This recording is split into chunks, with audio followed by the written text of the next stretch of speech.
Welcome to Citizen Concerned, where we remind you to beware of the comrades.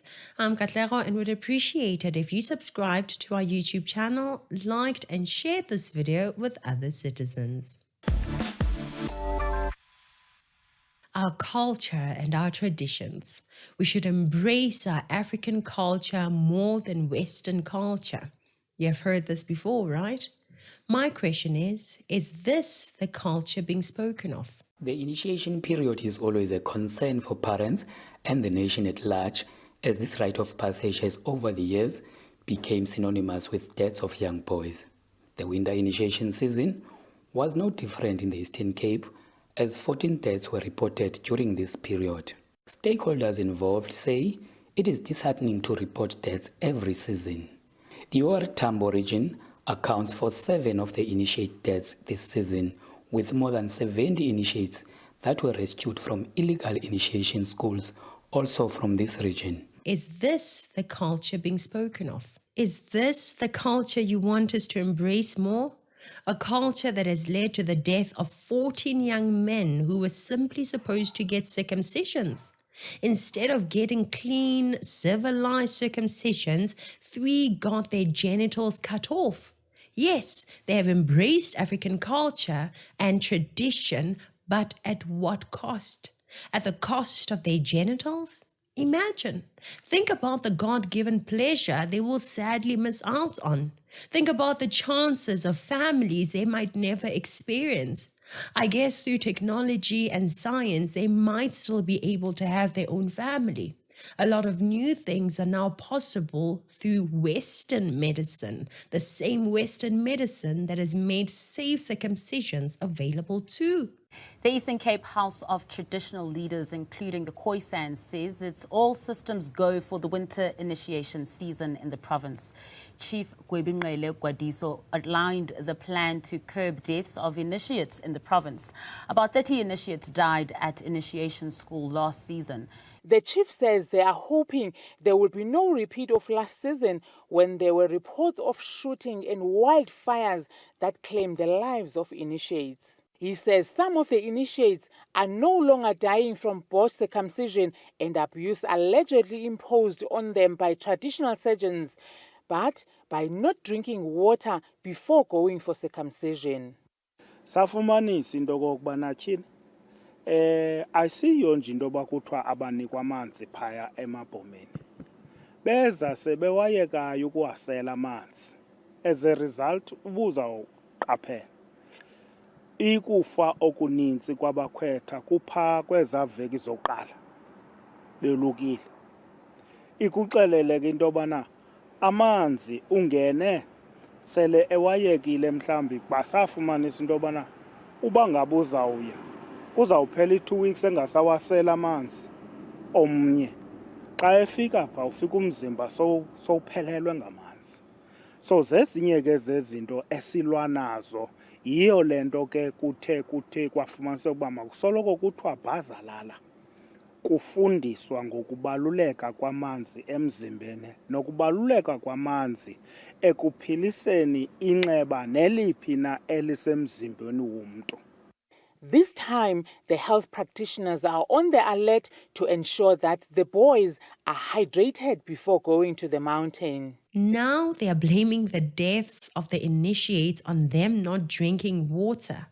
Guys, what culture are we preserving here? When are we going to start talking about taking our lives seriously, taking the lives of our young men seriously? I remember hearing about these things in my own circles. The idea that you're not yet a man unless you go to these ceremonies where you are bullied and abused, and then you get your foreskin cut off in these unsterile, primitive procedures conducted in the boondoos. Becoming a man is some kind of great achievement that can only be achieved by getting circumcised in these harsh conditions. I know that this is a matter close to many people's hearts, and I don't mean any disrespect, but if we can remove the emotional aspect of the culture and look only at the safety implications of it, wouldn't we all agree that although it is our culture, we have to start saying no to some things, guys? boys. A rite of passage into manhood that went horribly wrong. The ritual was in keeping with the tradition of going to the mountain for the Gecko family, but their young boy is now living in constant pain. It's our culture from my father's side to go through the initiation. I feel very bad. When my parents allowed me to go to the initiation, I was okay, but they see like this is my return. I'm also disappointed. Those people wanted to kill me because they tied me with wires on my hands and neck, assaulting me with sticks. I don't know why they wanted to kill me.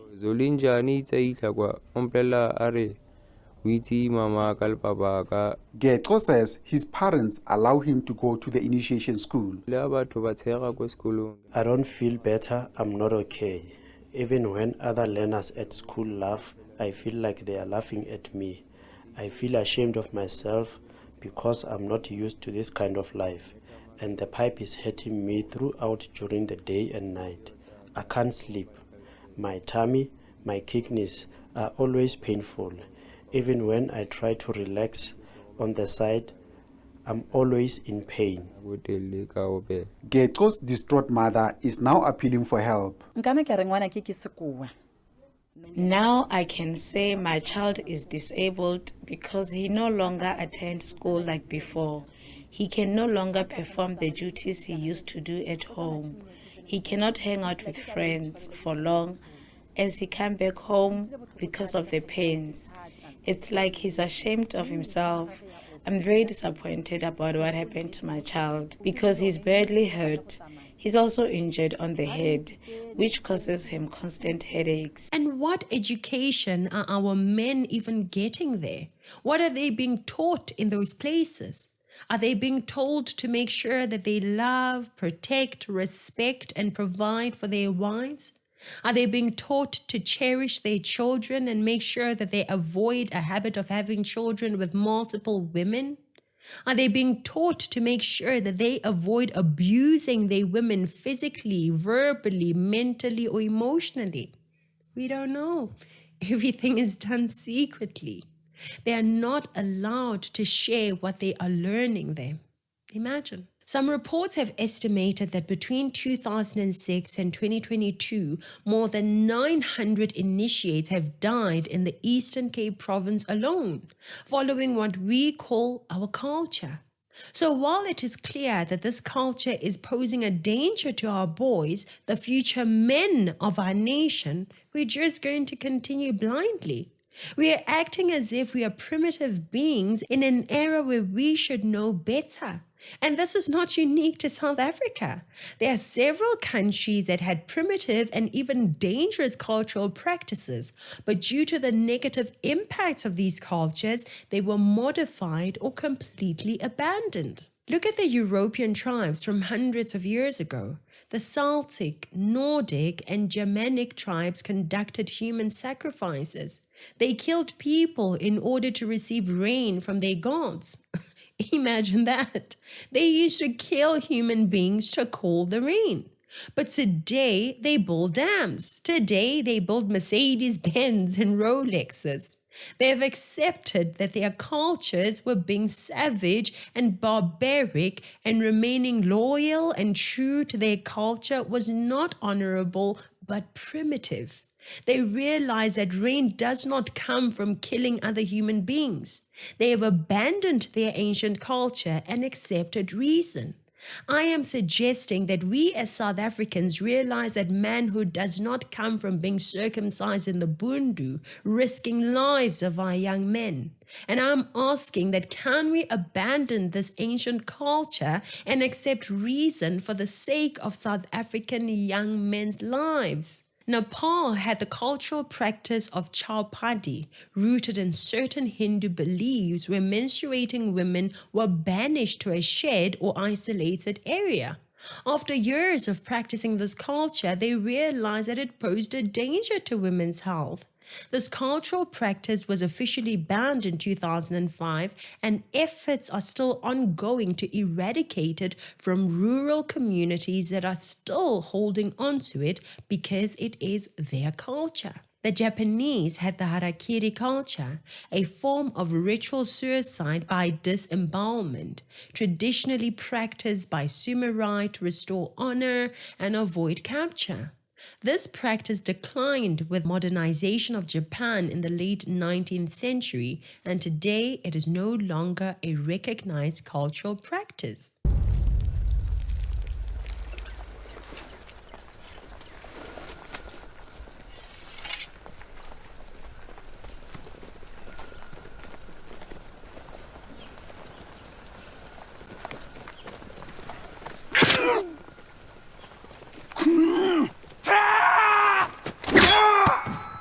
India had the cultural practice of sati, where a widow was expected to burn herself on her husband's funeral pyre.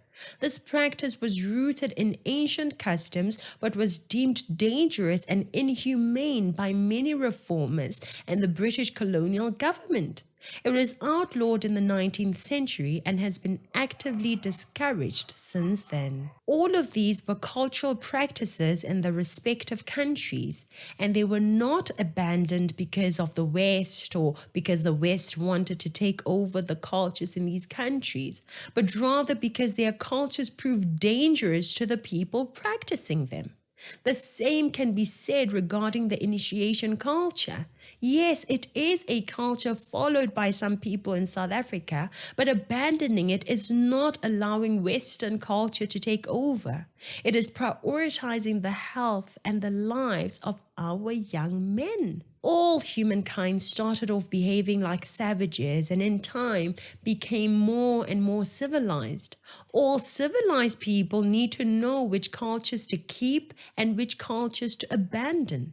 There are things that work and there are things that just don't work, and that is a fact of life, South Africans. Instead of living like we don't see things that don't work, we ought to be showing that we are capable thinkers who now see that there is no logic in some of the people who we look up to as leaders. Examples are John Thorpe and Jacob Zuma, who want us to abandon our laws and go back to what they call African law. Why? Because our current laws were brought to us by colonizers. Not because the laws are favoring criminals, not because the laws are bad for the citizens, but simply because they were brought by colonizers. So they would rather throw away what works, do what does not work, simply because one is African culture and the other is Western culture. Guess they never heard the saying that it doesn't matter whether the cat is black or white as long as it catches mice. I mean, what kind of childish thinking is that? Grown men who don't think in terms of what is safe and what is better. They think only in vengeful terms. They are so vengeful that they are willing to ditch what works for the citizens and embrace what will not work for the citizens. And somehow these old men still get support. How? From who? Guys, I am not anti-African for saying this. I'm just telling it as it is. Our culture was not all good. Changing your culture here and there is not a bad thing. I am now Christian. I did not abandon an African culture for a Western culture. I abandoned what did not work for what works. For more than 1,000 years, the Chinese people broke the feet of their young daughters and practiced binding to achieve what they call Lotus Feet. 91-year-old P. Shi wanted to show us the process which has left her with no feeling in her feet. From the age of 7, she would have to do this every day or face a beating from her parents. 你脖子骨断了能不疼？骨断了就这样老了长骨折，两上骨的时候能不疼？断了，疼。It was very sore. 疼的都不能走，疼的下大锁都吃外头疼的。 The tendon in the arch of her foot and the bones in her toes are broken. Like all girls at that time, she was told she'd never marry if she didn't have small feet. Foot binding dates back to the 10th century in China, when tiny feet were deemed a sign of refinement and beauty. The shape of a bound foot was said to resemble a lotus flower, and the most desirable of brides would possess a 3-inch foot, known as a golden lotus. It was similar to a fashion even. Something so barbaric and so horrible was part of their culture. After years of tightly binding their young girls' feet to alter the shape and the size, they realized that this cultural practice was dangerous and caused long-term health issues, and it was discontinued and outlawed in the 20th century. In medieval Europe, trial by ordeal was used to determine guilt or innocence through painful and dangerous tests. Things like carrying hot iron or being submerged in water. This practice was eventually abandoned as legal systems evolved to rely on more rational and evidence-based methods of justice. Many people have had weird, disgusting, barbaric cultures, and in time they were willing to let go of them for something better, and that is what I'm asking us to do as South Africans. When new information and new knowledge shows up, it is time to move with the times. Instead of losing young boys to genital amputation to achieve some few people's ideas of manhood, we should use the information and knowledge available to us to make decisions that are most beneficial to our young boys. The youths have died at several locations. Officials claim all the initiation schools are legal. Yet actually getting answers to what's going on there is a struggle, even for the police. The practice is deeply rooted in tradition, and few here are willing to talk openly about the deaths. But the local House of Traditional Leaders insists the season will continue, despite the death rate so far. The initiates who are presently there, there's nothing wrong about them. So why do you suspend the initiation process? But there are no guarantees more youths won't die. The health MEC says tradition prevents a woman from getting involved. This is a tradition. This is a tradition. So in other tradition, whether there are deaths or what, but a woman can come closer to that. The government is letting us down in this department. Maybe this is something that Gayton McKenzie should look into, since he is the Minister of Sports, Arts and Culture, right? Yes, speaking up about the Chidima issue was good, but here's a case where young boys are dying every year and we keep doing nothing about it because it is a holy cow. Because some tribes want us to accept it just because it is our culture. Young men go their whole and some come back home as corpses, while others come back home with mutilated genitals. No penis, no sexual pleasure, meaning it will be harder to get a wife and have children. A life of loneliness and wondering what it is like to have a lover or a family. But hey, respect our culture. South Africa, at some point, holy cows need to be slaughtered. Government needs to take action against cults and these dangerous traditions and cultures that are hurting people senselessly.